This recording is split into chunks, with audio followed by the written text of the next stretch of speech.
No one can make you feel inferior without your consent. Eleanor Roosevelt said that. You gotta dominate the manner in which you view yourself. As often as I tell myself, if you're not your biggest fan, then no one will ever subscribe to what you dispense. If you decide to believe that you're more than capable of becoming a successful individual, of being a successful individual, then you will more than likely manifest that kind of reality. However, if you let yourself become convinced that you're not capable and believe what others have to say about you, then guess what? You'll begin to act the part. You'll begin to act the part and drive away any chance you have at discovering that priceless further lies within you. Welcome everyone, my name is Erika Gutierrez, a young aspiring trailblazer who plans to challenge detrimental conformity. In other words, go up against detrimental conformity.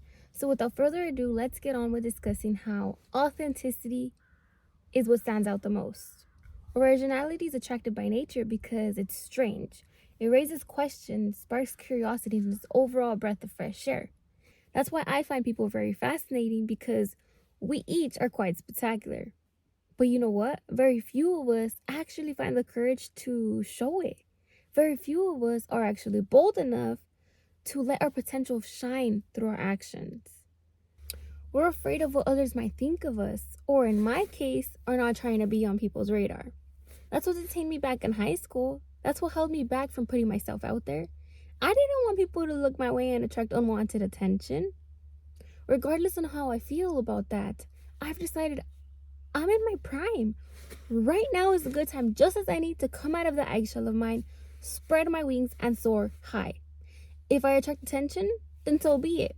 No pasa nada. No pasa nada? That's an understatement. Many things will happen as a result of sharing who you are with the world. You'll be looked at differently, treated differently, and gain an audience. I know this because I tried it out the day of my prom. And let me tell you, it surely raised some eyebrows. Even my own friends who know me were surprised and couldn't believe their eyes. I received so much attention that I didn't know where to look, because anywhere and everywhere I looked, I saw a pair of eyes looking my way. I tried my best to play it off and not pay too much attention to it, but I knew deep down that I couldn't deny what was happening. I couldn't avoid reality. I was glowing. No, I was shining. I was standing out and had a shiny golden dress to accompany that vibrant potency that was drawing the gaze of so many curious spectators. And really quickly, I want to address how it wasn't just my appearance that was out of the ordinary, but my energy that I brought along with it. I was happy, excited, and open to the idea of fun. Those who have had the privilege to get to know me are highly aware of my simplicity and distinctly know how I'm always so serious and unpretentious. For this occasion in particular, I refrained from dressing in my usual attire. I changed it up a little. This was my opportunity to introduce myself in a new light and leave a lasting impression. I wholeheartedly cashed in on the cards I was dealt with and made the most out of this amazing opportunity. What echoed at the back of my head was, it's either now or never. I showed up at the event with my head held high, shoulders back, looking all throughout the venue, and confidently walked right in. What I gained from this experience is that it's beautiful to embrace your peculiar self. It encourages you to welcome spontaneity in life, which I've come to find out can be relatively healthy every now and then. I, of course, included in manageable portions, because I've also come to find out how it can be overwhelming and or distracting, especially in my case, because I've lived a life and still lead a life that doesn't involve much of it. I thrive with structure and lean more towards a neatly organized schedule. But hey, at least now I'm trying. At least now I'm not entirely glued to my planner. I could leave the house without it, I think. Anyways, I'm glad I went. I'm glad I attended my prom, because believe it or not, I was actually considering the possibility of not going. I know, how tedious of me to be invited to a special event and not go. How sad. That would have been my loss, because I had the opportunity to make memories with those I grew up with, reconnect with people who I thought I would not see again, at least not in a really long time, because I I knew that once we walked the line and said our farewells at graduation, that was it. That was our cue to skedaddle out of there and begin our lives outside of high school. So yeah, prom was awesome. I highly encourage you to say yes to these kinds of events and make the most of them. I sure did. With that being said, when we come across those who make themselves seen, display their bizarreness, and accompany it with confidence, we're automatically drawn to what they're projecting. It could be genuine, it could be false. Either way, we still stick around and entertain the idea of it. Something we all ought to look out for and be very cautious of is perfectionism. Perfectionism is toxic. For starters, it's unattainable, it's unrealistic, and it feeds something that is insatiable, that is beyond one's ability to possibly ascertain. What it does accomplish is it causes the person to not feel good enough. Don't even get me started on how overly draining it is to keep up with, or how it conceals the sincerity that exists behind the facade. If you're planning and are considering becoming more vibrant and bold, do so with caution. Do so with discretion. Genuinely take into account the things that have been discussed. Letting go and expressing who you are can be a liberating experience, I will say. But it comes with a great amount of sacrifice and responsibility that wasn't there before. To elaborate more on that, knowing what you're capable of can be equally as dangerous as not knowing what you're capable of. In both cases, it can often lead a person down a path of vanity and or recklessness. Something else you might want to take note of is once your potential has been revealed and everyone can see it, you will be judged. You will experience judgment. This can come from your fellow peers, your boss, your mom, your sibling, your spouse. You'll receive judgment from people you don't even know who claim to know you, but in reality have never met you or at least shared a conversation with you. Oh, and another thing, if and when you do decide to become more bold and publicly outstanding, do not be surprised when people begin inviting themselves in on your business. You will be a topic of discussion. You'll be hassled by the press and you'll indeed become a target. This, of course, will look differently depending on what kind of exposure your influence has on people and how relevant your work is to others. But one thing for sure is that once you place yourself in a position where you're seen, you will not be able to escape the spotlight from there on out.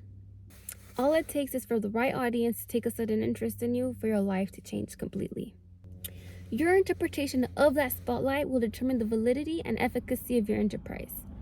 For example, earlier I mentioned that sacrifice comes at the expense of bearing the burden of having a target on your back. This can either be perceived as an opportunity or a disadvantage. Those who train their mind to see difficulties as an opportunity are more likely to overcome adversity. Those who allow their fears cloud their better judgment and refuse to adapt to change automatically set themselves up for failure. Many people tend to forget that you have to be willing to give yourself space to keep growing. Frankly, your material might not be well received. Your light might offend some people's optic nerves. Your substance might not be tasty to all. But that's okay because it's a minor detail that can be compensated elsewhere. Nonetheless, if it really is that important to you that people subscribe to your cause, you can always develop new skills to help you achieve that. But it all starts with letting go of those insecurities of yours. In case you're interested in learning all about the incompetence that our insecurity projects and want to rid yourself of them, I'll be sure to leave a link in the description below of a video I filmed in the past where you can find such content.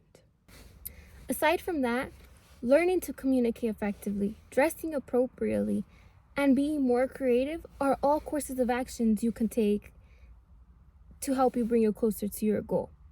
Sometimes it is required of us that we rise to the occasion and do things that are out of our comfort zone. And if we're too hesitant when it comes down to it, then unfortunately, we won't go anywhere. We'll stay right where we are and be confined to a mediocre lifestyle. I refuse to let that be my case because I don't see myself as an average person. I don't believe that any of us were born to be average and live an uninspired life. In my mind, I see all of us as exceptional beings. Beings that were created to succeed in all that falls in place with what God has planned for our lives. You and I are phenomenal individuals. We are substantial creatures who are not afraid to succeed, you hear me? Which requires us to hold ourselves accountable and lead a life honest to God. Let us act upon these ambitions of ours and do what we were brought here to do, which is do what needs to get done regardless of our sentiment. I make it a priority of mine to be my most authentic self while also making room for improvement. I like to keep my very essence organic and fresh. Therefore, I let my simplicity do all of the talking. Or I should much rather say do most of the talking. Because there are times where I do sharpen up my image, where I make changes to my appearance, my character, and my personality. This doesn't make anyone who does this a fake or a catfish, because all we're doing is enhancing the beauty that's already there by giving these qualities of ours a little polish. I would actually argue that we're authenticating our flaws. Isn't that what improving is all about? Transforming our shortcomings into potential victories?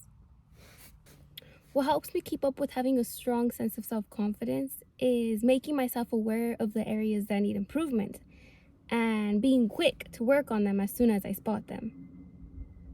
It's not always easy to ditch old habits or adapt to change, but once you take doubt out of the equation, things begin to become less stressful. The only way I can successfully eliminate my uncertainties is by surrendering my worries to God and trusting that He knows best. I have peace in knowing that I don't have to fight my battles alone. I have the Holy Spirit dwelling inside of me, guiding me every step of the way. I walk with confidence because I know He has my back.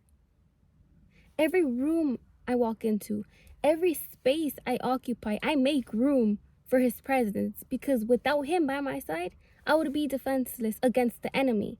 And believe me, the enemy is always looking for its next opportunity to strike. It's always looking for its next victim to harm. Not prioritizing your relationship with God puts you at risk of the influences of this world, which we all know can and will drive you astray. One of my biggest troubles that I struggled with growing up was, in fact, perfectionism. Perfectionism came in the way of recognizing how my overall value as a human being is and was not always determined by how much effort I put into the work that I do, but is rather determined by how well I appreciate the opportunity of being alive. In other words, how well can I embrace the beauty, the intelligence that I've been gifted? How well can I utilize the cards I was dealt with to make my existence worthwhile, aside from being a creation of God?